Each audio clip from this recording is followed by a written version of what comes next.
जी अस्सलाम वालेकुम। मेरी आवाज बेटे आ रही है? मुझे कंफर्म कर दो एक बार। जी सर आ रही है। ओके राइट, ठीक है जी, दैट्स गुड।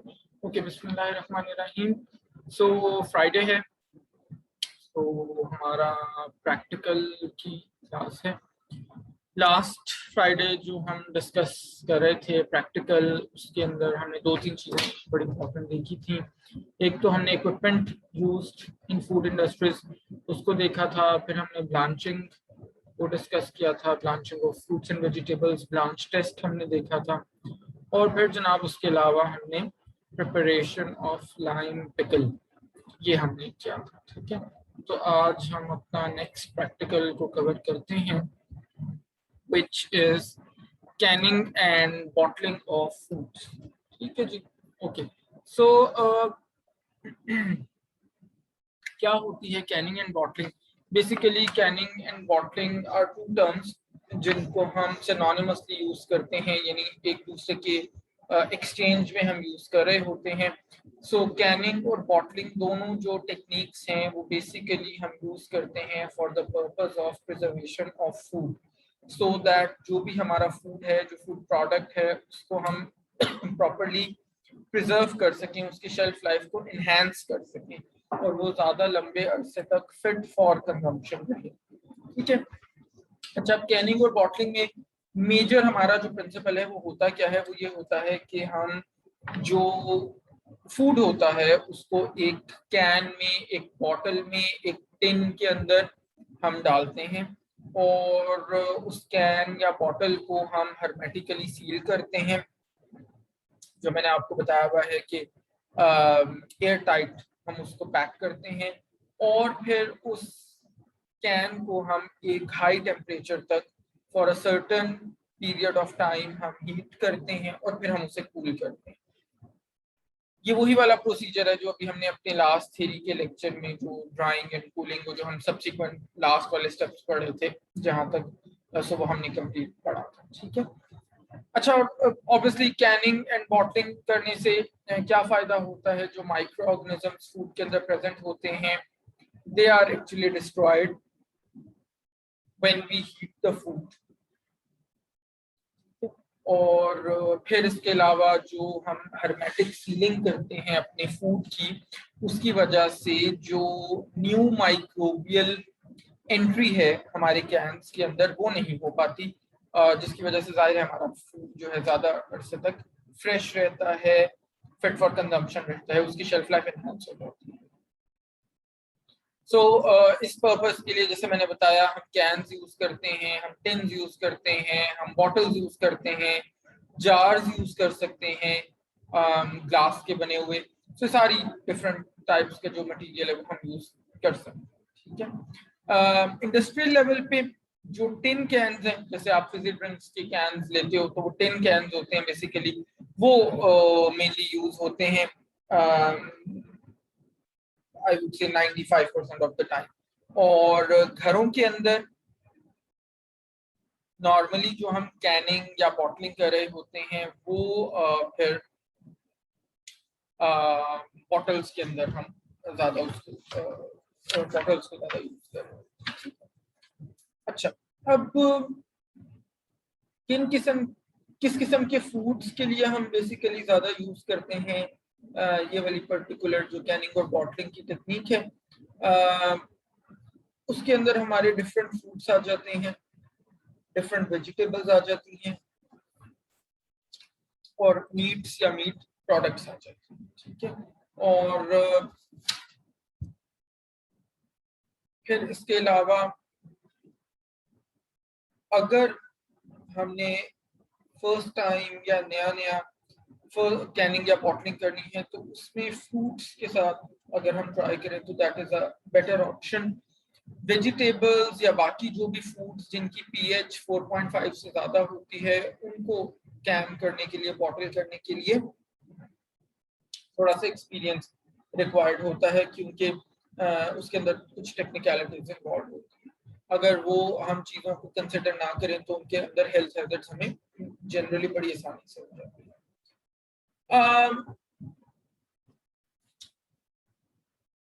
फिर जो डिफरेंट प्रोसेसेस इन्वॉल्व होते हैं कैनिंग या बॉटलिंग में, वो क्या क्या होते हैं। वैसे अगेन फिर वो बातें थ्योरी में हम ऑलरेडी डिटेल से डिस्कस कर चुके हैं। यहाँ पे एक पिक्टोरियल फॉर्म में आपको नजर आ रहा है। सबसे पहले स्टार्ट ऑफ करते हैं हम, we tend to receive raw material, जो भी हमारा इंटेंडेड रॉ मटेरियल है उसको हम क्लीन करते हैं, फिर उसकी सॉर्टिंग एंड ग्रेडिंग करते हैं। उसमें से इनएडिबल कॉन्स्टिट्यूएंट्स जो है उनको रिमूव किया जाता है, इधर by the process of piling और कोरिंग, या फिर स्टेमिंग करते हैं, ट्रिमिंग करते हैं, again depending on the type of food. फिर उनका साइज रिड्यूस करते हैं, देन वी ब्लांच देम, फिर उनको फिलिंग करते हैं, उनके अंदर सिरप या ब्राइन ऐड करते हैं। फ्रूट्स हों तो जाहिर सिरप ऐड होगा, ब्राइन हो तो जाहिर है उसके अंदर हम वेजिटेबल्स होंगी तो जाहिर है उसके अंदर हम ब्राइन ऐड करेंगे। फिर हम लिडिंग एंड क्लेंचिंग का प्रोसेस करते हैं, फिर उसको हम एग्जॉस्ट में से गुजारते हैं, एग्जॉस्टिंग करते हैं या वैक्यूमिंग करते हैं, उनको फिर सील किया जाता है। Then we process them with high temperature, fruits को 100 डिग्री सेल्सियस तक और वेजिटेबल्स को नॉर्मली 121 डिग्री सेल्सियस तक। फिर हम उनको कूल करते हैं, लेबल करते हैं, इवेंचुअली हम उनको वेयर हाउसेस में या घर में या जहाँ पे भी हम उनको स्टोर करे होते हैं। तो ये सारे जो यूनिट ऑपरेशंस हैं इनको हम डिटेल से पिछले जो 2-3 हमारे लेक्चर्स थे थ्योरी के, उसमें हम सारे यूनिट ऑपरेशंस को काफी डिटेल के साथ हम ऑलरेडी डिस्कस कर चुके हैं। ठीक है, तो उसमें कोई भी ऐसी टर्म नहीं हमने यूज की जिसके बारे में मैंने आपको नहीं बताया। ओके जी, सो देखते हैं कैनिंग ऑफ फ्रूट्स को। हमारा जो नेक्स्ट प्रैक्टिकल है बेसिकली तो हम कैसे करते हैं। अच्छा, अब फ्रूट्स जो होते हैं बेसिकली वो हाई एसिड या एसिड फूड्स कंसिडर होते हैं जिनकी पीएच 4.5 से कम होती है, और उनको प्रिजर्व करने के लिए हम बॉटलिंग और कैनिंग को यूज करते हैं। जैसे अभी हमने डिस्कस किया कि उनकी जो हीट प्रोसेसिंग है फ्रूट्स की वो 100 डिग्री सेल्सियस तक इनफ होती है, वेजिटेबल्स के केस में 121 तक करते हैं। कौन कौन से फ्रूट्स को हम ऐसे प्रिजर्व कर सकते हैं कैनिंग के साथ? फ्रूट्स लाइक एप्पल्स, फिर ग्रेप्स हो गए, गावास हो गए, फिर एप्रिकॉट्स, मैंगोज, पियर्स, लीचीज। सो इन सारे फ्रूट्स को हम कैनिंग के थ्रू प्रिजर्व कर सकते हैं। ठीक है, इसके अलावा अगर आप देखो तो मार्केट में आपको बहुत सारे मिक्स फ्रूट्स या जिसको हम फ्रूट कॉकटेल कहते हैं उनको भी हम इसी प्रोसीजर के साथ कैनिंग करके प्रिजर्व कर सकते हैं। यानी कहने का मतलब है कि ऑल इन ऑल तकरीबन तमाम ही तरह के जो फ्रूट्स हैं हम उनको कैन करके प्रिजर्व कर सकते हैं। और आपको इस वक्त मार्केट में, इवन पाकिस्तानी मार्केट में भी तकरीबन हर तरह का फ्रूट हर सीजन में आपको अवेलेबल होता है अगर आप कैंड फॉर्म में लेना चाहो। अच्छा जी, प्रोसीजर अब क्या होता है अगर हमने फ्रूट्स की कैनिंग करनी है। सो सबसे पहले step number 1, we have to select fresh firm sound fruits. ठीक है, फर्म इसलिए होने चाहिए कि फ्रूट्स बहुत ज्यादा हम सॉफ्ट वाले पिक कर लेंगे तो फिर बाय द टाइम हम उनको हीट ट्रीटमेंट देंगे तो वो उनका टेक्सचर बिल्कुल खराब हो जाएगा। जैसे टमेटोज अगर हमने फॉर एग्जांपल सैलड में कट करने हो तो हम हमेशा प्रेफर करते हैं कि थोड़े से हार्ड वाले जो होते हैं। ठीक है, अगर सॉफ्ट वाले हो तो वो कट करते करते ही उनका टेक्सचर बिल्कुल खराब हो जाता है। फिर step number 2, wash the fruits thoroughly to remove dirt and other contaminants. हमने उसकी वॉशिंग करनी है। थर्ड स्टेप में हमने फ्रूट को प्रिपेयर करना है। प्रिपेयर करने से मतलब ये है कि इनएडिबल कॉन्स्टिट्यूएंट्स रिमूव करने हैं, सीड्स हैं या कोर्स हैं या पील है या स्किन है जो भी है, और साइज रिडक्शन करनी है उसको अगर हमें रिक्वायर्ड हो। फिर बाकी जो इनएडिबल पार्ट्स हैं उनको हमने रिमूव करना है। नेक्स्ट स्टेप के अंदर वी हैव टू बॉयल, जो हमने फ्रूट को या उसके पीसेस को 5 मिनट्स तक बॉयल करना है। किस चीज के अंदर? लाइट सिरप सोल्यूशन में, जो बेसिकली 30% शुगर सोल्यूशन होता है। कितने परसेंट होता है? 30% शुगर सोल्यूशन होता है। फिर नेक्स्ट स्टेप में हमने उस हॉट जो फ्रूट कंटेंट्स हैं उनको कैन्स में या ग्लास जार्स में पैक कर देना। फिर हमने उन कैन्स में हॉट सिरप जिसका 30 to 40 डिग्रीज ब्रेक्स हो, उसको हमने फिल करना है। और अगर हमें रिक्वायर्ड हो तो हम 2 to 3 ड्रॉप्स इसके अंदर किसी फ्रूट फ्लेवर के भी सेम फ्रूट फ्लेवर के ऐड कर सकते हैं उस सिरप के अंदर, so as to enhance the taste of fruits. ठीक है, सो यानी लेट्स अगर हम पाइनएप्पल को कर रहे हैं कैन, तो फिर पाइनएप्पल फ्लेवर हम उसके अंदर ऐड कर सकते हैं। ठीक है, रिकमेंडेड फ्लेवर्स के अंदर डिफरेंट ये आपको दिए हुए हैं, एसएमसी एप्पल या आगे उसकी डिफरेंट कोड्स होते हैं, 6004 एंड एप्रिकॉट का 1127 and so on and so fourth. ये कोई रट्टा लगाने की जरूरत नहीं है, आपको लिस्ट मिल जाती है। फिर आपने कैन को या जार को सील करना है और 15 to 20 मिनट्स के लिए उसको हीट देनी है 100 डिग्री सेल्सियस के ऊपर।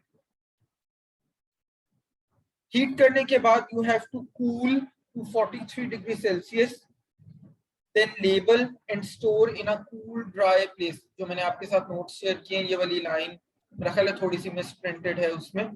तो स्टेप नंबर 9 जो है सील द कैन वाले स्टेप के बाद, स्टेप नंबर 9 इज, आप लोग लिख सकते हो, नोट कर सकते हो, cool to 43 degree Celsius, cool to 43 degrees Celsius, label and store in a cool dry place.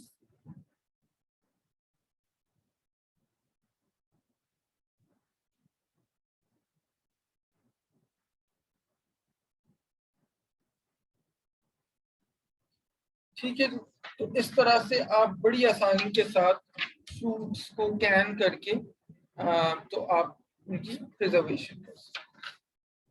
अच्छा जी, नेक्स्ट हम देखेंगे कैनिंग ऑफ मीट्स।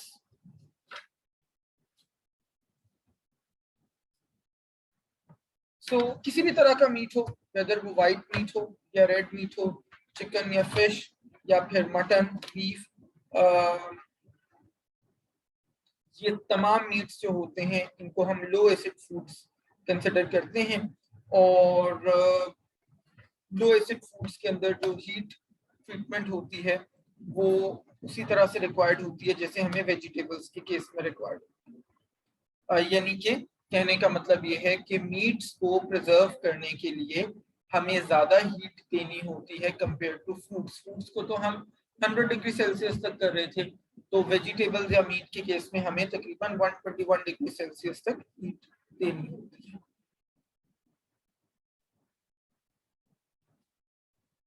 अच्छा, अब क्योंकि ये वाला जो हीट ट्रीटमेंट है ये एक हायर डिग्री तक हमें करना होता है, जैसे मैंने बताया 121 degree Celsius approximately two that range. तो बहुत टाइम इस तरह से होता है कि जो हमारा स्पेशली सॉफ्ट वाला मीट है जैसे चिकन हो गया, वो कैन्स के अंदर ही डिसइंटीग्रेट हो जाता है और फर्दर कुकिंग उसके अंदर पॉसिबल नहीं होती। ठीक है, तो उसके लिए क्या करते हैं वो फिर अभी देखेंगे। अच्छा, सबसे पहले तो हम बीफ का देखते हैं। बीफ के लिए प्रिपरेटरी ऑपरेशन हम क्या करते हैं, सबसे पहले बीफ में से हम फैट रिमूव करते हैं और कनेक्टिव टिश्यूज रिमूव करते हैं। जो ब्लड क्लॉट्स नजर आ रहे होते हैं उनको हम रिमूव करते हैं यूजिंग अ बुचर्स नाइफ। ठीक है, बुचर्स नाइफ वही वाली है जो भी ईद के दिनों में आपने देखी थी ईसाई हजरात के पास। ठीक है, फिर आपने मीट को चंक्स के अंदर कट करना है। आइडियली जो चंक्स हैं वो 4 इंचेस से ज्यादा बड़े नहीं होने चाहिए और 1 इंच से ज्यादा थिक नहीं होने चाहिए, अदरवाइज प्रिजर्व करते हुए कैन करते हुए फिर मुश्किल होगी। जितने बड़े और जितने थिक कट्स होंगे उतना ही प्रॉब्लम होगा प्रिजर्व करते हुए। फिर आपने मीट को बॉईल करना है फॉर 10 मिनट्स और उसके अंदर 2% ब्राइन ऐड होना चाहिए, यानी 2% ब्राइन में आपने डाल देना है अपना बीफ और उसको 10 मिनट्स के लिए बॉईल करना। फिर अगर हम चिकन की बात करें प्रिपरेटरी ऑपरेशंस, तो उसके अंदर हमें क्या रिक्वायर्ड होता है। सो चिकन को ऑब्वियसली सबसे पहले आपने स्लॉटर करना है, फिर उसके फीदर्स रिमूव करने हैं और स्किन रिमूव करनी है। फिर जनाब इसके अलावा आपने जो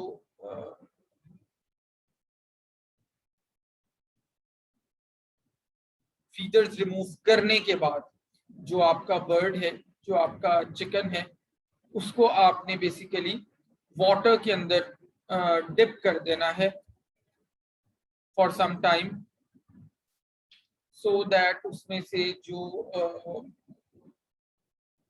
छोटे छोटे वो जो बाल रह जाते हैं उसको आप रिमूव कर सकते हैं। ठीक है। अच्छा, वाटर में डिप करने के अलावा आप ये भी कर सकते हैं कि उसको स्लाइड सा हीटिंग ट्रीटमेंट दे दें।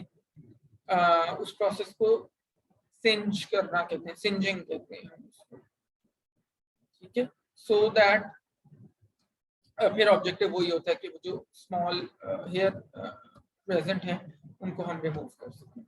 फिर आप नेक्स्ट स्टेप में बर्ड्स को एवेसरेट करना है। अच्छा, एवेसरेट करने का मतलब होता है, एवेसरेशन एक ऐसा प्रोसेस होता है जिसके अंदर हम बेसिकली किसी भी लिविंग ऑर्गेनिज्म के इंटरनल ऑर्गन्स को रिमूव कर रहे होते हैं, जैसे कि हार्ट हो गया, लंग्स हो गए, स्टमक हो गया। तो आपने बेसिकली चिकन को एवेसरेट करना है, जो भी ऑर्गन्स हैं उनके रिमूव करने हैं। फिर आपने 3% ब्राइन सोल्यूशन में, बीफ को कितने में करना था 2% में, चिकन को कितने में करना है 3% ब्राइन सोल्यूशन के अंदर बॉईल करना है फॉर अप्रोक्सीमेटली 10 मिनट्स। अच्छा, चाहे बीफ हो या चिकन हो या जो भी मीट हो, उसको कैन करने के लिए जो प्रोसीजर है, ये तो प्रिपरेटरी ऑपरेशन थे ना, कैन करने के लिए जो प्रोसीजर है वो सेम है। सो स्टेप नंबर 1 आपने क्या करना है, जो बॉइल किया हुआ मीट है, फिर वही चिकन, मटन, बीफ जो भी है, मैं ओवरऑल मीट उसको कह रहा हूँ। ठीक है। सो बॉइल किया हुआ जो मीट है आपने उसको कैन्स के अंदर फिल करना है। फिर जो ब्राइन सोल्यूशन आपने ऑलरेडी आप यूज कर चुके हैं उसको ऐड कर देना है कैन्स के अंदर। फिर आपने एग्जॉस्टिंग करनी है। बीफ अगर है तो 7 मिनट्स के लिए और चिकन है तो 3 मिनट्स के लिए। और उसका टेम्परेचर क्या होना चाहिए एग्जॉस्टिंग करते हुए, 92 डिग्री सेल्सियस। उसके बाद जैसे ही एग्जॉस्ट बॉक्स से कैन्स बाहर आए आप उनको सील कर दें। सील करने के बाद आप उनको रिटॉर्ट के अंदर प्लेस करें और उनको हीट देनी है आपने 60 मिनट्स के लिए। किस टेम्परेचर पे, 121 डिग्री सेल्सियस। 60 मिनट्स के लिए 121 डिग्री सेल्सियस। फिर आपने कैन्स को कूल करना है 43 डिग्री सेल्सियस तक using cold water, and then eventually you can dry the cans। उनको आप फिर लेबल करें और उनको किसी कूल ड्राई प्लेस पे आप स्टोर कर सकते। This is how you can actually can your meats।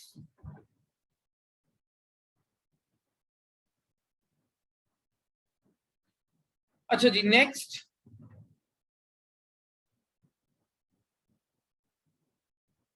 हमने डिस्कस करना है फ्रीजिंग ऑफ फूड्स। फ्रीजिंग अभी हमने थ्योरी में नहीं पढ़ा, इंशाल्लाह कमिंग जो हमारा वेडनेसडे होगा उसके अंदर हम डिस्कस करेंगे डिटेल के साथ थ्योरी में कि फ्रीजिंग क्या है और यूज ऑफ लो टेम्परेचर हम किस तरह उसको यूज करते हैं फॉर प्रिजर्वेशन ऑफ फूड। सो जनाब, अगर हम फ्रीजिंग की बात करें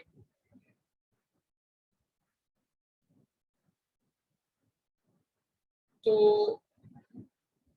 फ्रीजिंग के अंदर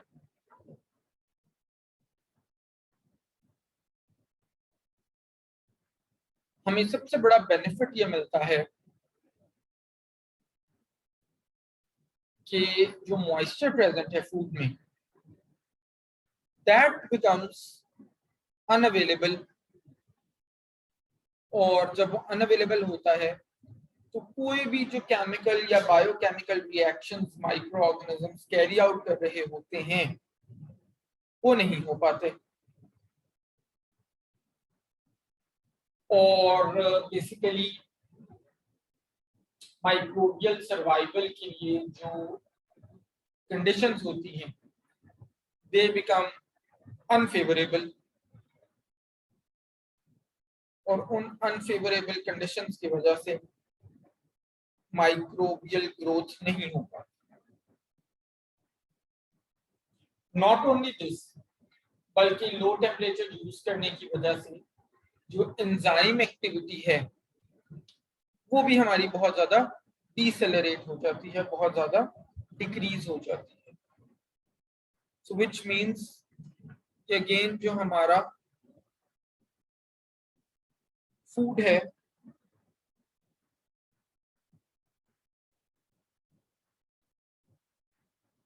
दैट विल बी प्रिजर्व्ड और उसकी शेल्फ लाइफ इनहेंस हो गई।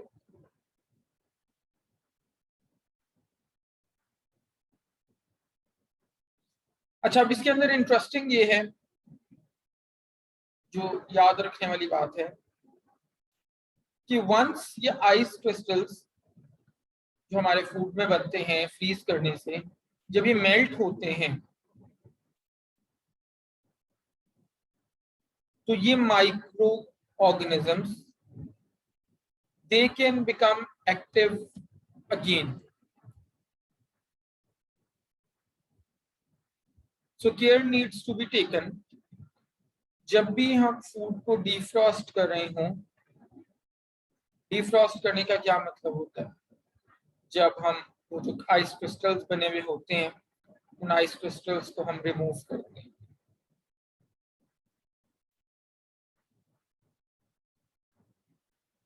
या फिर हम फूड को थॉ कर रहे हैं, THAW, थॉ।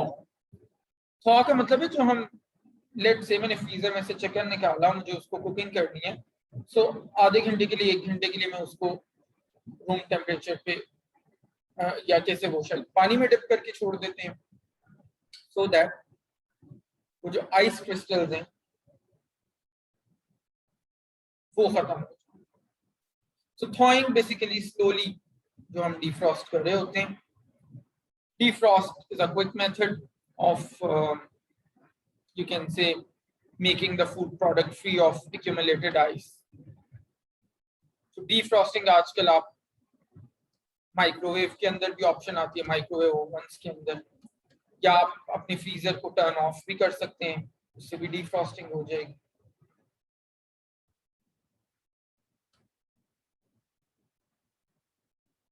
और इसके अंदर फिर बहुत ज्यादा इंपॉर्टेंट ये है कि वंस आपने फूड को थॉ कर लिया, उसको दोबारा फ्रीज नहीं करना। क्यों?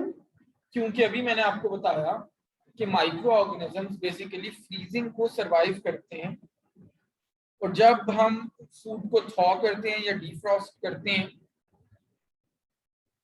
तो वो दोबारा से एक्टिव हो सकते हैं। घरों में बहुत एक कॉमन मिस्टेक हम करते हैं, वो ये है कि जी मैंने एक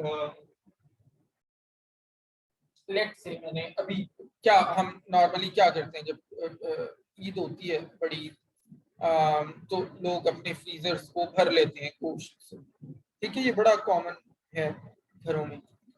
अच्छा, अब जनाब मैंने क्या किया कि मैंने उस मीट को कुक करना है, तो मैंने पूरे का पूरा वो जो है, एक फॉर एग्जांपल 2 किलो अगर मैंने किया हुआ फ्रीज सेपरेटली, तो मैंने उसको बाहर निकाला, उसको मैंने थॉ किया और उसको मैंने कुक कर लिया।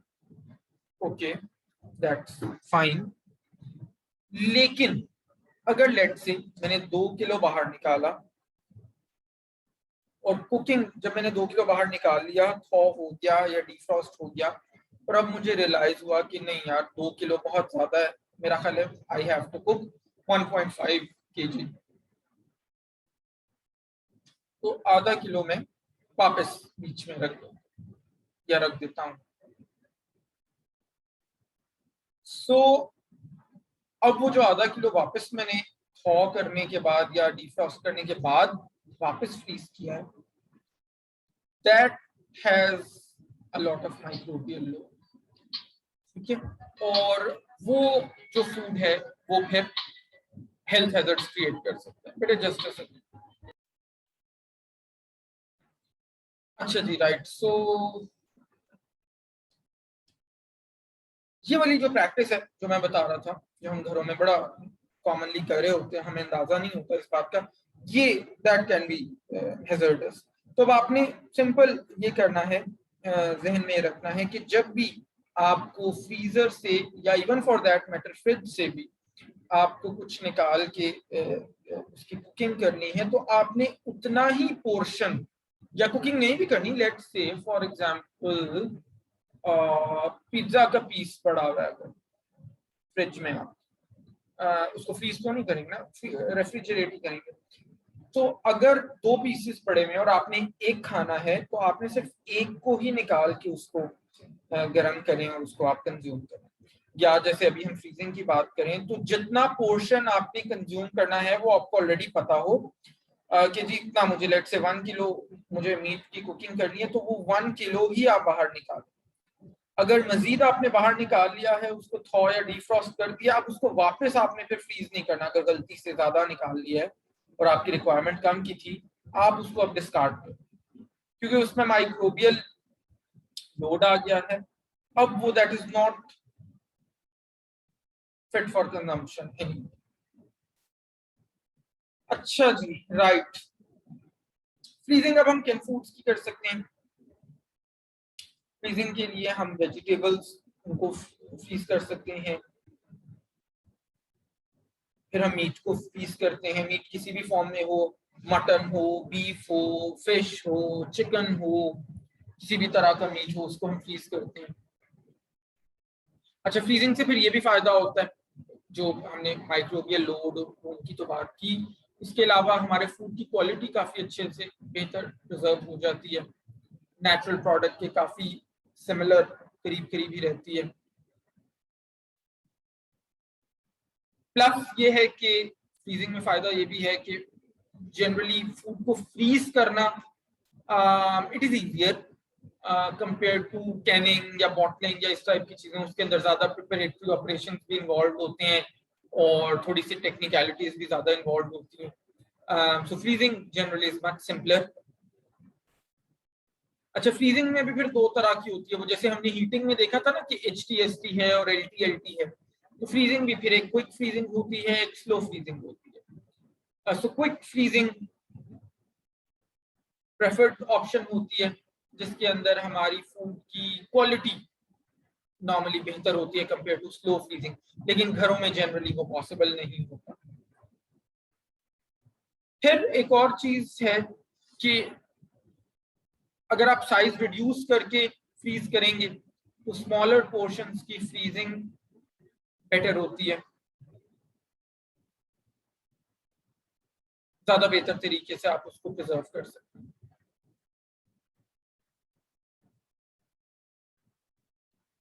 अच्छा, फिर एक चीज ये है कि जब आप वेजिटेबल्स या फ्रोजन वेजिटेबल्स या फ्रोजन मीट को आप बाहर निकालें, तो आप उसको किसी पैन में रखिए और डायरेक्टली उसको कुक करें, सो दैट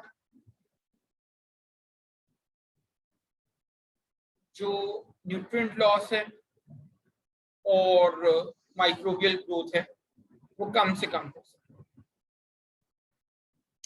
तो जैसे हमने पिक्टोरियल एक रिप्रेजेंटेशन देखी कि कैनिंग और बॉटलिंग में क्या क्या स्टेप्स इन्वॉल्व होते हैं। सो इफ यू रिकॉल, तो there were so many steps involve, starting from receiving raw materials and cleaning, फिर sorting, grading, फिर removal of inedible constituents, फिर पता नहीं ये size reduction और क्या क्या, blanching, फिर वो filling, lidding clenching, फिर और क्या हम exhausting vacuuming, फिर जी सीलिंग है, फिर हीट ट्रीटमेंट है, फिर कूलिंग है, लेबलिंग है। सो सारे there were so many steps involve.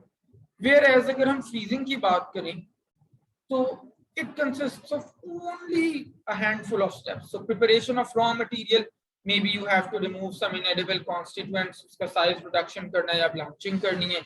Next आप food को package करें और then आप freeze करते हैं. That's it. It's as simple as that. ठीक है. So basically there are 3 basic steps. आप raw material को prepare करें by the removal of inedible constituents, size reduction और blanching.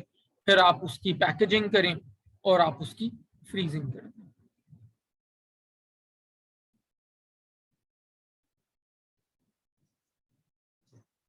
अच्छा जी, नेक्स्ट फ्रीजिंग ऑफ वेजिटेबल्स हम कैसे करते हैं.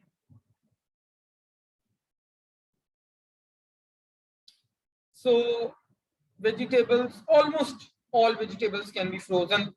मोस्ट कॉमनली जो हम कर रहे होते हैं वो कैरेट्स हैं, कैबेज हैं, कॉलीफ्लावर, ओकरा जिसको हम अपनी कॉमन लैंग्वेज में लेडी फिंगर कहते हैं, पीज हो गए, टमेटोज, टर्निप्स, बिटर गोर्ड जो करेला होता है, स्पिनच, ये तमाम वेजिटेबल्स को हम फ्रीज कर सकते हैं. सो फ्रीज करने के लिए कौन कौन से स्टेप्स इन्वॉल्व होते हैं. नंबर 1, फ्रेश वेजिटेबल्स आपने सिलेक्ट करनी है. Number 2, prepare the vegetables in a similar way जिसे आप कुकिंग के लिए प्रिपेयर करते हैं. वही साइज रिडक्शन करना है या इनएडिबल कॉन्सिक्वेंस को रिमूव करना है. फिर अगर टमेटोज की बात हो रही है तो उनको आपने सिंपली जस्ट वॉश करना है, उनको ड्राई करना है, पॉलीथीन बैग्स के अंदर आप उनको पैक करें और फ्रीज करें.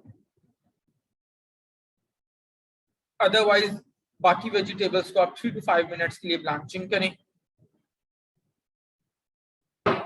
डिफरेंट वेजिटेबल्स का ब्लांचिंग टाइम दिया हुआ है. फॉर एग्जांपल कैरेट्स का 5 मिनट्स, कॉलीफ्लावर का 3 मिनट्स, ओकरास एंड पीस का भी 3 मिनट्स, स्पिनच का 2 मिनट्स, टर्निप्स का 5 मिनट्स. तो आप उनको ब्लांच करें वेजिटेबल्स को, फिर कोल्ड रनिंग वाटर में उनको कूल करें. पॉलीथीन बैग्स में ½ kg वेजिटेबल लेके उसको पैक करें. ½ kg इसलिए जो अभी हमने जैसे डिस्कस किया था कि स्मॉलर पोर्शंस में या रिड्यूस्ड साइज में अगर आप फ्रीज करेंगे तो बेटर फ्रीजिंग होती है. पॉलीथीन बैग्स में पैक करने के बाद उनको थोड़ा सा प्रेस करें सो दैट एयर उसमें से रिमूव हो जाए और उनको सील कर दें.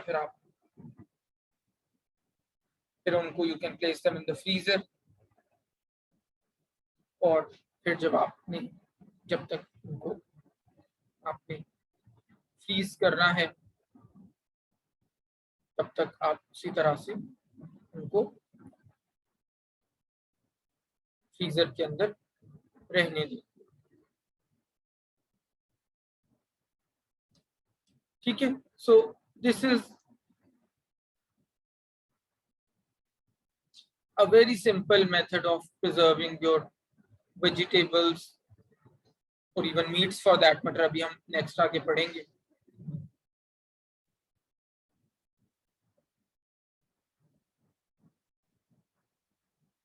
अच्छा जी, नेक्स्ट हम फ्रीजिंग ऑफ मीट्स देखेंगे. 15 मिनट की हम एक छोटे ब्रेक कर लेते हैं और फिर वापस आते हैं और देखते हैं कि मीट्स को किस तरह से फ्रीज कर सकते. अच्छा ओके, बिफोर वी गो मेरा ख्याल है क्वेश्चंस हैं.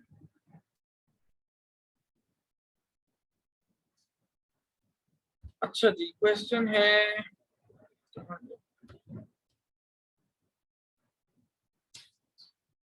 क्वेश्चन है जी जवेरिया का, हम क्यों थॉ करने के बाद रीफ्रीज नहीं कर सकते. बेटे उसका आंसर मैंने पहले डिटेल में दे दिया है. हम थॉ करने के बाद रीफ्रीज इसलिए नहीं कर सकते क्योंकि ऐसा करने से माइक्रोबियल ग्रोथ हो जाती है फूड प्रोडक्ट के अंदर.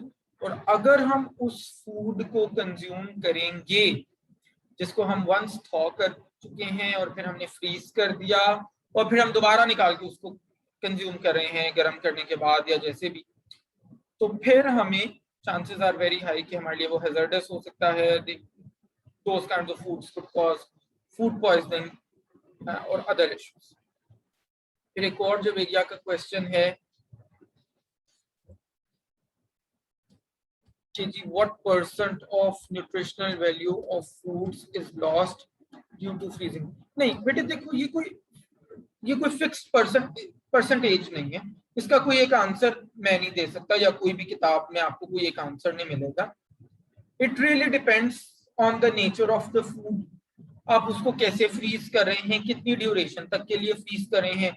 The longer you freeze the product the more will be the nutrient loss. फिर इसी तरह से देखो, ये डिपेंड करता है फूड की नेचर के ऊपर भी। कुछ न्यूट्रिएंट्स होते हैं जो हीट सेंसिटिव होते हैं, जब आप खाने को गर्म करते हैं, कुक करते हैं, तो उनका लॉस हो जाता है। कुछ न्यूट्रिएंट्स सेंसिटिव टू कोल्ड होते हैं, जब आप उनको रेफ्रिजरेट या फ्रीज करते हैं तो उनका लॉस हो जाता है। कुछ न्यूट्रिएंट्स सेंसिटिव टू लाइट होते हैं, जब आप उनको लाइट में उस फूड प्रोडक्ट को पड़े रहने देते हैं तो उनका लॉस हो जाता है। तो इसीलिए अभी हमने एक पिछले प्रैक्टिकल में भी देखा जी, store in a cool dark place.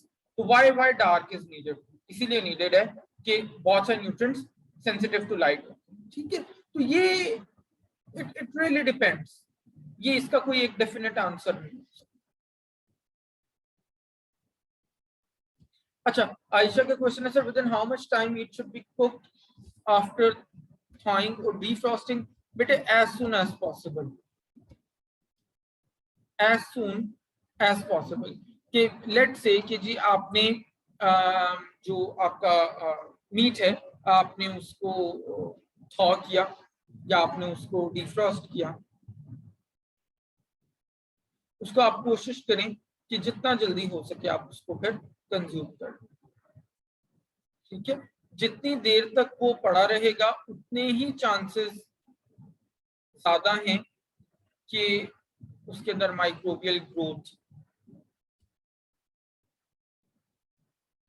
मजीद हो जाएगी। ठीक है, अच्छा, Manahil is asking sir do we have to learn and write question. हाँ, बिल्कुल बिल्कुल बिल्कुल। अच्छा, that's a very good question. बिल्कुल बेटे ऐसा ही है, मुझे सॉरी बताना आपको ज़हन में नहीं रहा। ये जो नीचे क्वेश्चंस आपको दिए हुए हैं, फॉर एग्जांपल अब यहाँ पे लिखा हुआ है what is freeze burn, why is it removed from the packs, what type of freezer is suitable for freezing vegetables at home. Yes बिल्कुल, ये आपको करने हैं questions, search answers to these questions. बहुत सारी चीजें तो हम ड्यूरिंग प्रैक्टिकल भी डिस्कस कर लेते हैं, और वो आपने प्रिपेयर करने हैं, लिखने हैं। जो भी क्वेश्चंस आपको, एक है, दो हैं या तीन है, ज्यादा तो है नहीं, वो आपने लिखने भी हैं, प्रिपेयर भी करने। अगर आपको कोई नहीं समझ आती बिल्कुल, तो वो फिर आप मुझसे पूछ सकते हो, लेकिन you have to search these question on your own, और आपने उनको प्रिपेयर भी करना है और अपनी कॉपीज में लिखना है। ठीक है, और जैसे मैंने कहा, अगर कोई नहीं समझ आ रही क्वेश्चन तो you are most welcome to ask. अच्छा जी, 15 मिनट का बेटे ब्रेक करते हैं और फिर वापस आते हैं। ओके जी, राइट, वी आर बैक। बिस्मिल्लाहिर्रहमानिर्रहीम। अच्छा जी, नेक्स्ट हमें डिस्कस करना है फ्रीजिंग ऑफ मीट्स। ठीक है जी। अच्छा, अब मीट्स को फ्रीज करने के लिए तमाम तरह के मीट्स को ही हम फ्रीज कर सकते हैं। चिकन, फिश, मटन है, बीफ है। अच्छा, यहाँ पे एक और टर्म लिखी हुई है व्हील, VEAL। ठीक है, व्हील। अच्छा, व्हील और बीफ बेसिकली सेम टर्म्स हैं। द ओनली डिफरेंस इज कि जो बीफ हम टर्म यूज करते हैं नॉर्मली, वो हम करते हैं जो मीट हम ले रहे होते हैं ओल्डर कैटल से, यानी मैच्योर जो कैटल होती है। और जो हम व्हील की टर्म यूज करते हैं वो मीट होता है यंग कैटल का। यंग एनिमल्स जो होते हैं उनका जो मीट होता है उसको हम व्हील कहते हैं, और जो ओल्ड एनिमल्स होते हैं उनका जो मीट होता है उसको हम बीफ कहते हैं, कैटल का। और जाहिर है यंग एनिमल्स का जो मीट है दैट इज मोर टेंडर, जो व्हील है यानी कि, और जो बीफ होता है वो थोड़ा सा कंपेयर टू व्हील वो थोड़ा सा टफ होता है। ठीक है, that is not as tender as meat. अच्छा, फ्रीज करने के लिए मीट को हमने क्या प्रिपरेशन करनी है? सो जो भी हमारा सूटेबल कट है या पोर्शन है उसको हमने सिलेक्ट करना है। उसको हमने, if we want the reduced size, तो हमने उसको साइज रिडक्शन उसकी करनी है। जो भी ब्लड कंटेनिंग पोर्शन है उनको हमने रिमूव कर देना है, खास तौर पे पोल्ट्री के अलावा, चिकन के अलावा जितने भी हमारे टाइप का मीट है। चिकन के केस में अगर तो हमने पूरे चिकन को यूज करना है फाइनल प्रिपरेशन में, जैसे जब हम रोस्ट कर रहे होते हैं तो वो जैसे वो चरखा जिस फॉर्म में होता है वो पूरा चिकन हम यूज करते हैं ना, तो उसमें फिर ये है कि उसी तरह फ्रीज करते हुए भी पूरे चिकन को ज़ाहिर स्लॉटर करने के बाद, और आपने जब उसकी स्लॉटरिंग कर दी, उसके फीदर्स रिमूव कर दिए, उसको वेसेरेट कर दिया, इंटरनल ऑर्गन रिमूव कर दिए, तो पूरे का पूरा चिकन आपने लेके उसको फ्रीज कर देना है। ठीक है, अब में भी आप ये पूछेंगे जी अभी थोड़ी देर पहले तो हमने कहा था कि स्मॉलर पोर्शंस जो हैं वो ज्यादा बेहतर फ्रीज होते हैं। ठीक है, बिल्कुल ऐसा ही है, बट चिकन आपको पता है अगर हम वो पूरा भी लेते हैं तो वो कोई बहुत बड़ा पोर्शन नहीं बन जाता, वो छोटा सा ही हमारा होता है, तो उसमें कोई इतना फ्रीजिंग में इशू नहीं होता।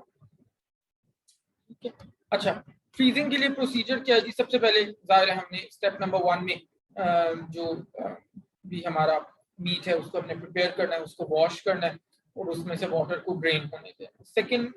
सेकंड स्टेप के अंदर हमने उन पोर्शंस को पैक करना है मॉइस्चर प्रूफ मटेरियल के अंदर, जैसे कि पॉलीथीन बैग्स हैं हमारे पास। ठीक है, आइडियली ये है कि आप उस पॉलीथीन बैग को फिर एक और पॉलीथीन बैग के अंदर, यानी कि डबल पैकिंग आपने करनी है। उसकी रीजन क्या है डबल पैकिंग की? अगर आपसे कोई पूछे कि क्यों आइडियली, अब मैं आइडियली इसलिए टर्म यूज करूँ क्योंकि नॉर्मली अब घरों में जैसे हम करते हैं तो हम एज सच को डबल पैकिंग ऑनेस्टली नहीं कर रहे होते। तो डबल पैकिंग करने की वैसे रीजन क्या है? डबल पैकिंग ये है कि जो हमारा मॉइस्चर है ड्यूरिंग फ्रीजिंग वो रिमूव नहीं होगा अगर डबल पैकिंग हमने की होगी, या उतना लॉस नहीं होगा मॉइस्चर का जितना सिंगल पैकिंग में होगा। एक टर्म हम यूज करते हैं, बल्कि लास्ट प्रैक्टिकल जो आपने ऊपर देखा था वहां पे क्वेश्चन भी था, व्हाट इज फ्रीज बर्न। अगर आप फ्रीजिंग ऑफ वेजिटेबल्स का प्रैक्टिकल ऊपर देखो तो वहां पे एक क्वेश्चन आपको दिया हुआ था, व्हाट इज फ्रीज बर्न। तो बेसिकली फ्रीज बर्न एक ऐसी कंडीशन होती है जब हम मीट्स को स्टोर करते हैं, फ्रीज करते हैं using some improper packaging material, तो वो बहुत ज्यादा ड्राई हो जाता है उसका सरफेस, और उसका जो मॉइस्चर लॉस है वो बहुत ज्यादा हो जाता है, उसका वेट कम हो जाता है, और जो फैट कंटेंट उसके अंदर होता है वो रैंसिड हो जाता है। रैंसिडिटी हमने मिनट से पहले हमने पढ़ा भी था ये टर्म। सो बेसिकली रैंसिडिटी एक ऐसी कंडीशन होती है जिसके अंदर एक ऑफ ऑर्डर आना शुरू हो जाता है, स्मेल आनी शुरू हो जाती है हमारे फूड में से। ठीक है, due to the oxidation of fats, unsaturated fats present in foods. ठीक है, तो इसको हम फ्रीज बर्न कहते हैं। अच्छा जी, फिर आपने डबल पैकिंग जब कर ली उसके बाद आपने उन पैकेट्स को फ्रीजर के अंदर प्लेस कर दिया, और आपने ये इंश्योर करना है कि फ्रीजर बहुत ज्यादा ओवरलोडेड ना हो, अदरवाइज फ्रीजिंग प्रॉपर्ली नहीं कैरी आउट हो सकेगी। अच्छा, अब जनाब फ्रीजर का जो नॉर्मली टेम्परेचर होता है वो -18 डिग्री सेल्सियस होता है। तो वहां पे आप उसको let it stay for the purpose of freezing, और जब तक आपने उसको यूज नहीं करना तो वहां तक आप उसको उसी टेम्परेचर के ऊपर आप रहने देंगे। ठीक है, अच्छा समवन इज आस्किंग कि रेफ्रिजरेटर का टेम्परेचर क्या होता है? रेफ्रिजरेटर का बड़े टेम्परेचर 4 डिग्री सेल्सियस तक होता है। रेफ्रिजरेटर 4 डिग्री सेल्सियस और फ्रीजर जो होते हैं -18 डिग्री सेल्सियस। सो इंडस्ट्रीज में जो फ्रीजर होते हैं उनका टेम्परेचर समटाइम्स इससे भी ज्यादा लो होता है, बट जनरली जो हम डीप फ्रीजर या घरों में जो रेफ्रिजरेटर के साथ फ्रीजिंग एक कंपार्टमेंट होता है उसका -18 होता है। अच्छा, वन वेरी इंपॉर्टेंट थिंग जो यहाँ पे मेंशन्ड है, अभी जैसे हम बार बार बड़ी जैसे गुजरी है तो हम उसका जिक्र कर रहे हैं, sometimes people freeze meat and then they forget about it. 6 महीने, 8 महीने, 10 महीने अगली बड़ी तक बल्कि यूज कर रहे हो, that is not correct approach. अगर हम उसको, वैसे भी बेहतर नहीं है इतने लंबे अरसे तक फ्रीज करना, लेकिन अगर हम उसको फूड साइंस के पॉइंट ऑफ व्यू से भी देखें तो आपका जो फ्रोजन मीट है वो 3 to 6 मंथ्स के अंदर आपने उसको कंज्यूम कर लेना है। और प्लस वैसे भी आपको पता है पाकिस्तान में तो एक बहुत बड़ा प्रॉब्लम हमारा पावर फ्लक्चुएशंस का होता है, लोड शेडिंग हो रही होती है, लाइट आ जा रही होती है, यूपीएस वगैरह पे नॉर्मली क्योंकि फ्रिज और फ्रीजर काफी ज्यादा वोल्टेज लेते हैं तो वो यूपीएस वगैरह पे भी कनेक्टेड नहीं होते। फिर ये है कि अगर लाइट या लोड शेडिंग या पावर फेलियर्स ना भी हो तो वोल्टेज ड्रॉप होने का प्रॉब्लम हमारे पास बहुत ज्यादा हो रहा है समटाइम्स। तो उसके अंदर फिर ये है कि कोशिश करें कि आप मैक्सिमम 3 मंथ्स में कंज्यूम कर लें। अगर आपके पास स्टेबल वोल्टेज और स्टेबल इलेक्ट्रिसिटी है तो फिर मैक्सिमम जो आप जा सकते हैं वो 6 मंथ्स है, उससे ज्यादा देर तक आप मीट को फ्रीज ना करें। उसके बाद that is no more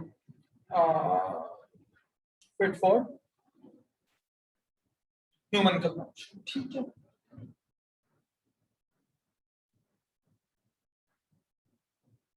okay.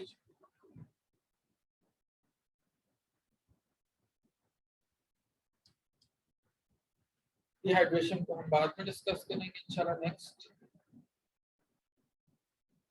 Next जनाब आ जाए प्रिपरेशन ऑफ मैंगो स्क्वॉश। ठीक है, ये बिल्कुल वही स्क्वॉश है जो हमारे जो आप मार्केट से जैसे स्क्वॉश लाते हैं उसको इसी तरीके से बेसिकली प्रिपेयर किया जाता है। हाँ डेफिनेटली वो एक इंडस्ट्रियल स्केल होता है, और जब हम इंडस्ट्रियल स्केल की बात करते हैं तो ऑब्वियसली वो बहुत बड़े लेवल के ऊपर हम उसको प्रिपेयर कर रहे होते हैं, लेकिन उसी स्क्वॉश को आप घर में भी रिलेटिवली आसानी से बना सकते हैं। प्रैक्टिकली हम उसको प्रिपेयर कर सकते हैं। तो उसके लिए हमें क्या क्या इंग्रेडिएंट्स चाहिए होते हैं जी? हमें मैंगो पल्प 1 लीटर चाहिए, वाटर 1 लीटर चाहिए, शुगर 1 kg चाहिए, सिट्रिक एसिड 30 ग्राम्स हमें रिक्वायर्ड है, मैंगो फ्लेवर हमें रिक्वायर्ड है 4.5 ml।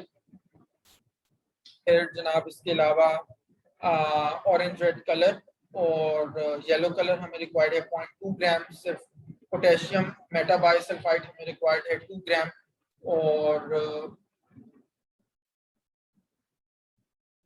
ये तमाम इंग्रेडिएंट्स को यूज करके हम अपनी मैंगो स्क्वॉश बड़ी आसानी से घर में प्रिपेयर कर सकते हैं। तमाम इंग्रेडिएंट्स अगर आप बेटा देखो तो बड़ी आसानी से हमें मिल जाते हैं।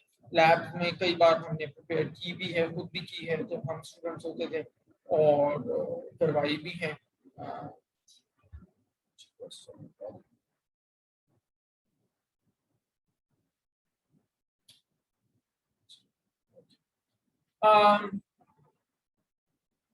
क्या क्या स्टेप्स रिक्वायर्ड हैं तो हम देखते हैं। So step number 1, fully ripe आपने मैंगो सिलेक्ट करने और उनको तो वाटर के साथ अच्छे से वॉशिंग करनी। फिर आपने उनका पल्प एक्सट्रैक्ट करना है, हाथ से भी पल्प को एक्सट्रैक्ट कर सकते हैं। इंडस्ट्रीज में तो जाहिर है बड़े बड़े पल्पर्स यूज होते हैं, हाउएवर अगर आप घर में बना रहे हैं तो आप पल्प वैसे भी एक्सट्रैक्ट कर सकते हैं। सीड्स और स्किन्स को अच्छे से वॉश करें। फिर उसके बाद आपने उन वॉशिंग्स को पल्प के साथ मिक्स करना है और उसको पल्पर में से आप पास करें, या मसलिन क्लॉथ अगर घर में मलमल का जो कपड़ा है, और जो बाकी वाटर है आप उसको ऐड कर दें बीच में। शुगर को ऐड करें नेक्स्ट स्टेप में और मिक्स करें अच्छे से। फिर उसके बाद आप सिट्रिक एसिड को डिसॉल्व करें वाटर में, और उस मिक्सचर को जो सिट्रिक एसिड और वाटर का है ऊपर जो आपका मिक्सचर है उसके अंदर ऐड कर दें। कलर को ऐड करें अगर आपके पास अवेलेबल है, नहीं भी है तो ये है कि वो थोड़ा सा कलर बहुत ब्राइट नहीं होगा, बट अदरवाइज कलर के बगैर भी आप घर के अंदर प्रिपेयर कर सकते हैं। हाँ इंडस्ट्रियल लेवल में जाहिर है हमने सर्टेन पैरामीटर्स को हिट करना होता है, अदरवाइज प्रोडक्ट की एक्सेप्टेबिलिटी उस तरह से नहीं होती, तो वहाँ पे हम मेक श्योर करते हैं कि हम कलर ऐड करें। फिर पोटेशियम मेटाबाइसल्फाइड को आप ऐड करें वाटर के अंदर और उसको अबव मिक्सचर के अंदर ऐड कर दें। अच्छा, मेक श्योर करना है कि पोटेशियम मेटाबाइसल्फाइड ऐड करने के बाद आपने स्क्वॉश को टेस्ट नहीं करना, क्योंकि सल्फर डाइऑक्साइड रिलीज हो रहा होता है वहां से, पोटेशियम मेटाबाइसल्फाइड से, और वो आपके लिए आपके रेस्पिरेटरी सिस्टम को स्पेशली थ्रोट को इमीडिएटली इफेक्ट कर सकते हैं अगर आप फौरन उसको टेस्ट करेंगे। उसके बाद आपने स्टेरिलाइज्ड बॉटल्स के अंदर स्कॉश को फिल करना है 1 इंच का गैप या स्पेस छोड़ के, एयर टाइट उसको सील कर दें, क्लोज कर दें, और उसको लेबल करके एक कूल डार्क प्लेस पे छोड़ दें, और फिर 1 वीक के बाद that will be ready for your consumption. So it's जैसे मैंने बताया, इसको हम खुद भी प्रिपेयर कई बार किया हुआ है और बड़ा अच्छा taste. In all honesty colour उतना बेहतर नहीं आता, ज़ाहिर इंडस्ट्रियल लेवल पे चीज़ें और तरह से हो रही होती हैं, बट ये है कि जो उसका टेस्ट है, उसका फ्लेवर है, that is very very good, और वो बिल्कुल जो आपके मार्केट में आपको मिल रहा होता है बिल्कुल उसी की तरह का आपको फ्लेवर मिल रहा होता है। ठीक है, अच्छा, इसी तरह से you can also prepare tomato ketchup at home. So उसके लिए आपको क्या क्या रिक्वायर्ड है वो हम डिस्कस करते हैं जी। So obviously you need ketchup as well as chutney, दोनों ही आप बना सकते हैं। दोनों के इंग्रेडिएंट्स यहाँ पे दिए हुए हैं। सो ऑब्वियसली यू नीड टमेटोज, फिर आपको शुगर रिक्वायर्ड है,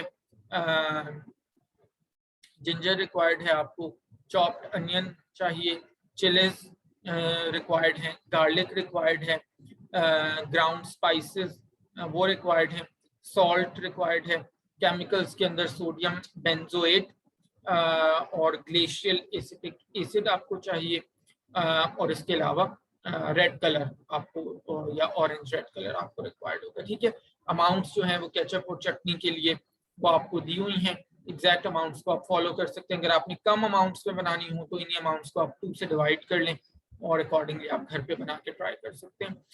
again it is absolutely delicious जो आप घर पे बनाते हैं,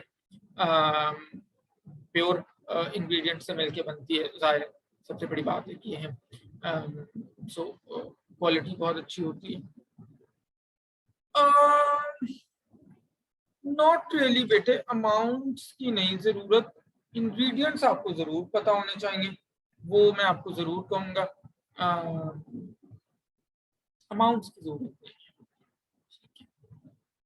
अच्छा जी, क्या कैसे आपने प्रिपेयर करनी है टमेटो केचप या टमेटो चटनी? सो फुली राइप टमेटोज आपने लेने हैं, उनको आप वॉश करें, ट्रिम करें, सो दैट कोई ग्रीन पार्ट्स हैं या जो डिकेट पार्ट्स होते हैं उनको आप रिमूव कर सकें। सारे के सारे इंग्रेडिएंट्स ऐड करें सिवाय विनेगर और सोडियम बेंजोएट के, और उसकी कुकिंग करें आप, सो दैट वो सारे इंग्रेडिएंट्स उसके अंदर अच्छे से शामिल हो जाए और एक होमोजेनस कंसिस्टेंसी आपको नजर आ रही हो। ऐसे नहीं कि हर इंग्रेडिएंट अलग अलग आपको नजर आ रहे हैं। स्किन्स को और सीड्स को रिमूव करें कुकिंग करने के बाद। घर पे हैं तो मसलन क्लॉथ से, वरना अगर इंडस्ट्रीज में पल्पर्स यूज होते हैं जस्ट लाइक स्क्वाश के लिए। फिर उसके अंदर ग्लेशियल एसिटिक एसिड यूज करें और फर्दर 10 मिनट्स के लिए आप उसकी कुकिंग करें। लास्टली आप सोडियम बेंजोएट उसके अंदर ऐड करें। केचप को आप या चटनी जो भी आप बना रहे हैं उसको ड्राई बॉटल्स के अंदर पोर करें और सील कर दें और उसको स्टोर कर दें कूल करने के बाद in a dark place, that is ready to be consumed. So जैसे मैंने बताया, बहुत ही प्योर और बहुत ही मज़ेदार ये बनती है, इसको definitely it's worth trying. Last जो हमारा आज का प्रैक्टिकल है, that is preparation of fruit jam.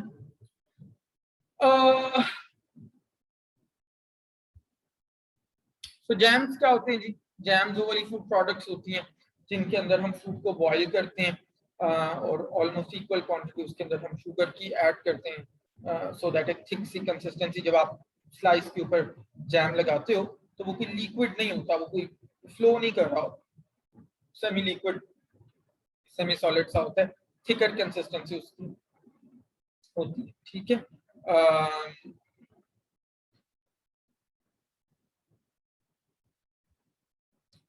Fruit jam बनाने के लिए यहाँ पे दो आपको किए हुए हैं एप्पल का या किसी भी फ्रूट का हम बना सकते हैं, घर में भी बन जाते हैं ऑलमोस्ट सारे फ्रूट्स के। तो यहाँ पे एप्पल और एप्रिकॉट का मेंशन्ड है।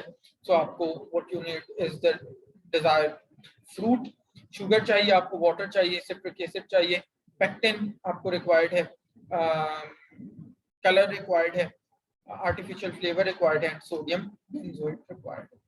ठीक है। सो प्रोसीजर के अंदर fully ripe and mature fruits आपने लेने हैं, ओवर राइप जो फ्रूट्स हैं उसको आप डिस्कार्ड कर दें, या फिर जो बहुत अंडर राइप पोर्शन है उसको भी डिस्कार्ड कर दें, वॉश करें, और स्पॉइल्ड फ्रूट जैसे हमने कहा उसको रिमूव कर दें, ट्रिमिंग करें, सीड्स को रिमूव कर दें और फ्रूट्स को स्मॉलर पीसेस के अंदर कट कर दें। ठीक है। उसके बाद उसके अंदर वाटर ऐड करें और 10 मिनट्स तक आप उसकी कुकिंग करें अंटिल जो फ्रूट के पीसेस हैं दे बिकम सॉफ्ट। उसको अगेन आप पल्पर या मसलिन क्लॉथ से पास करेंगे। उसके बाद नेक्स्ट स्टेप में पेक्टिन आप ऐड करेंगे शुगर के अंदर। ठीक है। अच्छा, शुगर की जो क्वांटिटी है वो फ्रूट की स्वीटनेस के हिसाब से वेरी करती है। जनरली जैसे अभी हमने ऊपर देखा था कि जनरली ये होता है कि एसिडिक फ्रूट्स के अंदर हम इक्विवेलेंट वेट शुगर का ऐड करते हैं। मिसाल के तौर पे अगर हमने 5 kg फ्रूट लिया है तो 5 kg ही हम उसके अंदर शुगर ले रहे हैं। ठीक है। But it really depends on the product. अगर हम एसिडिक फ्रूट्स में इक्विवेलेंट वेट की शुगर नहीं लेंगे तो उसका जो जैम का टेस्ट होगा बहुत ज्यादा खट्टा सा होगा। That definitely does not go well with the consumers. Jam हम जाहिर है उसको हम एज अ क्या कहना चाहिए, एज अ स्वीट प्रोडक्ट हम उसको लेते हैं, मीठे के तौर पे हम उसको लेते हैं। स्वीट फ्रूट्स होंगे तो उसमें थोड़ी सी आप शुगर की अमाउंट प्रोड्यूस कर सकते हैं। अगर 1 kg आपने फ्रूट लिया है तो मे बी 750 ग्राम तक आप उसमें शुगर ऐड कर सकते हैं। ठीक है। स्वीट फ्रूट्स में फिर आप 0.1 to 0.2% सिट्रिक एसिड भी ऐड कर सकते हैं। अच्छा जी, उसके बाद जो ऊपर हमने तमाम इंग्रेडिएंट्स डाल दिए उनको 104 डिग्री सेल्सियस टेम्परेचर तक कुकिंग करनी है, जो बॉइलिंग टेम्परेचर के बाद अटेन होगा। अच्छा, फिर आपने सोडियम बेंजोएट उसके अंदर ऐड करना है at the rate of 0.1%। यानी अगर 1000 ग्राम्स है तो 0.1 ग्राम उसके अंदर सोडियम, 1 kg यानी कि अगर टोटल है तो उसके अंदर 0.1 ग्राम सोडियम बेंजोएट आपने ऐड करना है। वंस सोडियम बेंजोएट ऐड कर देते हैं आप उसको थोरली मिक्स करें, पैक करें और ग्लास जार्स में सील कर दें और टेम्परेचर को let it fall to 82 degree Celsius and then your fruit jam is ready to be consumed। ठीक है जनाब, so that is it for today। आगे 2-3 आपके प्रैक्टिकल्स रह गए हैं, उनको इंशाल्लाह हम नेक्स्ट फ्राइडे कवर करेंगे। ठीक है जी, इंशाल्लाह नेक्स्ट फ्राइडे